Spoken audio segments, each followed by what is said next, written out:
Hi అండి. ఎలా ఉన్నారు? అందరూ బావున్నారు కదా! మన ఛానల్ ఇంకా ఎవరైనా సబ్స్క్రైబ్ చేసుకోకపోతే చేసుకోండి. అబీస్ చిట్కా. అలాగే మీరు ఈ వీడియో లైక్ చేయటం ద్వారా ఈ వీడియో మరికొంతమందికి చేరే అవకాశం ఉంటుంది. Please like, share and subscribe.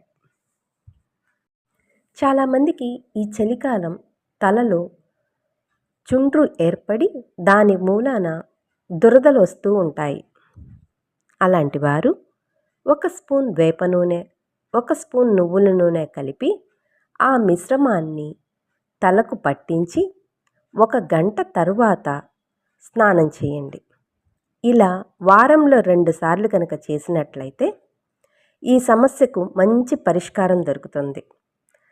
చుండ్రు తగ్గుతుంది. అవసరమైన వారు ట్రై చేసి చూడండి.